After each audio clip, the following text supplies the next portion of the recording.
I just remember what she told me about her and her addiction, about how she was living on the streets under the bridge and she had lost a lot of weight, was skinny. That's pretty much all I know and remember.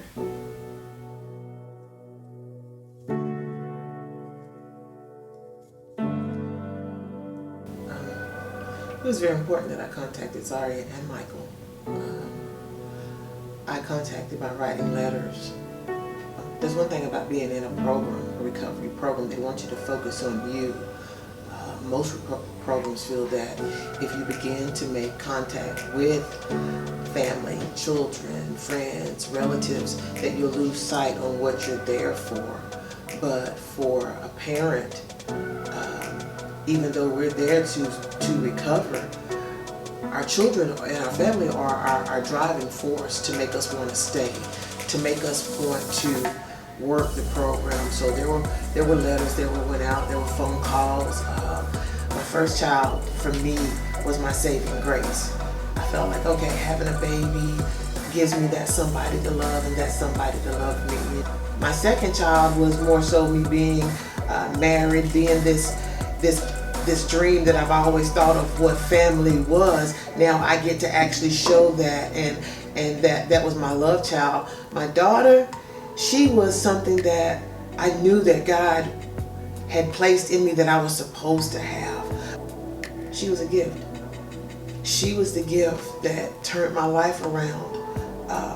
Even in my addiction, I still carry this child. I still had this child. I do not remember my mom and her addiction.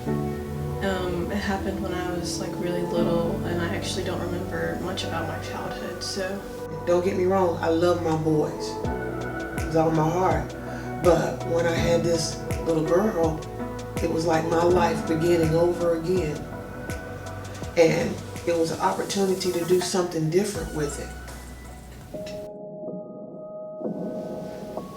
No, it was not easy to get her back. It was a fight. Just like my recovery, but it was the fight worth fighting for. I had to go and defend myself to the people that I thought loved me, that I thought that knew I made mistakes, but my life had changed, and would be willing to say, okay, hey, we're going to do this for you until you get to a better place. But that wasn't the case.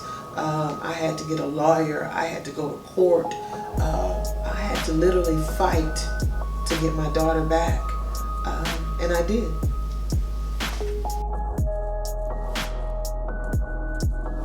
Being a parent isn't easy. There's no book, there's no guideline to tell us how to do this, especially coming out of recovery. You know, coming out of recovery, you got to know who you are. Because if we don't, we'll get so easily caught up in trying to give this person so much of us. And it's not a bad thing, but I can give her so much of me and not even know who I am, and kind of be damaging. And what I mean by that is I have to be strong in my own personal ethics, beliefs, standards, all of those things. Oh wow, when my daughter moved back in for the first time, it was exciting, but it was scary.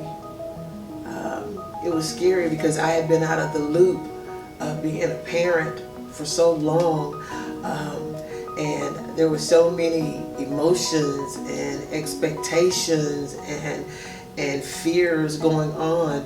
I didn't want to fail. I wanted to be respected, but I wanted to be her friend too.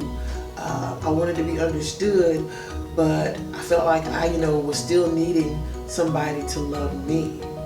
When my mom got out of recovery, I did want to live with her, and she had set up weekends I could live with her and visit her, and she would come and visit me on Wednesdays in the middle of the week, and that really made me want to live with her. When I first got my daughter back, I got her back every other weekend. That allowed us to begin to build a relationship. It wasn't like somebody just dropped her off and said, hey, here she is for the rest of your life. We began every other weekend. We spent time together. We went to the parks. We learned to do things. And even with that, I found myself just giving, thinking that that was how she would love me. That if I gave her everything, she would just love me. But it was much more to it than that. When I moved back in, I remember I used to like argue with her about doing my chores because, you know, someone like age 10 doesn't really want to do chores. I had to find out that just like with any other relationship, I had to set boundaries. With any other relationship, I had to even have my own time. With any other relationship, there had to be some no's as much as there was some yeses. So it's not, you know, because as recovering addicts, we feel like, oh, we got to make up for lost time, or oh, we got to prove ourselves. There's one thing I learned, you know, I don't have to prove myself. I am your mother. I will always be your mother. Children, they love us unconditionally. Yeah, you know, sometimes they get angry and they be like, oh, I hate you. But who hasn't said that? And sometimes it seems like, man, I made the wrong choice. She don't love me no more. But you have to do what you know is right and believe in your heart that, you know, they love us. They love us. It doesn't always look like they love us, and sometimes they really don't even feel like it. But they do. And the best thing that we could have done to show them is get our life together and be a parent. Was the battle worth it? Oh man, the battle was beyond worth it. I'll never forget when I was pregnant and I said, well, this was before she was born. I was like, oh my God, I'll be 51 when she graduates. I'm 51 and she's just graduated. I think, you know, between the two of us, we kind of were both scared. But it grew. It turned into a beautiful thing. My mom and I get along. We have a great relationship. We can like laugh about things, and she helps me out sometimes. Especially now since I'm going to college, she's been really helping me with getting my schedule together and just making sure that everything's done that needs to get done. In relationships, there's work on both parts. You know, she had to get to know me just as much as I had to get to know her. I definitely think her recovery battle was worth it. Now she has me back and my brother is coming to visit her, and she has so many things established, her home, her career, and she's just doing so many great things, so I do definitely think it was worth it. When you go through the journey of losing a child, you're getting a child back, growing with a child, and then seeing that child grow up and then begin to the journey of their own lives, oh wow, yeah, the battle was worth it. It was worth it. Our relationship has always been strained. My mother was an alcoholic when I was a child, so I didn't have her in my life. My grandmother raised me. But, you know, I truly believe God is about family, and He's a restoring God. And I believe that when He got us to our lowest points in life, that's when He began to bring us back together, and we didn't even know what was going on at the time. We didn't see the big picture unfolding. We reconnected with one another, and even after the reconnection, we were still angry. There was a lot of anger there. And you know, and the craziest thing about it is I was now in that place that my mother was when she had me. When she had me, she left me. She came back, and now she was wanting a relationship with me. I had done the same thing. I left my children, and I had come back, and now I was trying to get a relationship with them. So God was humbling my heart and bringing about understanding of what she was experiencing. And I did not even see that at the time. So our relationship was going in a place that was, you know, really beautiful, but at the time we were hurt so much we couldn't see the beauty. Our relationship today is beautiful, and it's beautiful in its own way, because if you saw us together, we argue a lot, but it's not the hurtful argue anymore. We don't argue to hurt each other. And then we're getting stronger with coming back, even after arguing, be like, oh woman, I love you. You know, she calls me her puss. And she'll say, puss, I love you. And for the first time in my life, I know she means it. This is the relationship I've been waiting for all my life with my mother.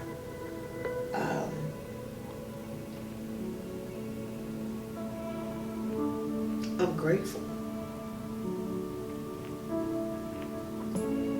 I'm grateful that through everything that I've been through, my own addiction, her addiction, that God kept His word and He restored us. He put us back together. We're in each other's lives. And we have, for us, our own relationship. You may not understand it. You know, other people may not understand it, but we understand it. And I couldn't ask for anything more. You know, a lot of times as children, we're quick to get angry and judge, or to just say, you know what, I don't want to have nothing to do with them. If you have a parent that is in recovery or in addiction, I want to encourage you to love them. Love them with your whole heart. Love them when it hurts. Love them when it's good. Love them when it's bad. Because there's one thing I do know. You know, we can choose a lot of things in life. We can't choose our family, and you can't choose your parents. And God put that person in your life for a particular reason. You know, some people say, I will never. That would never be me. And I pray it isn't. But please understand, addiction is not just a chemical thing. Addiction is money, gambling, sex, people, food. Addiction can be anything. And the worst thing that can happen is that person that you love the most turn their back on you. So I encourage you, if you are a child of recovery, that you have a parent, a sibling, a friend, love them with your whole heart. I'm not saying enable, I'm saying love. I love you, Mom. Continue to do what you do, and thank you for all you've done for me, even though sometimes I know it doesn't seem like I appreciate what you do, but I really do. I love you so much.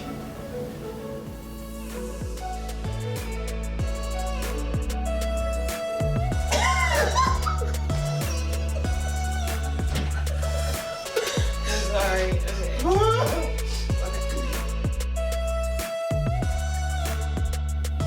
We are Living Proof. Recovery rocks. Rock on!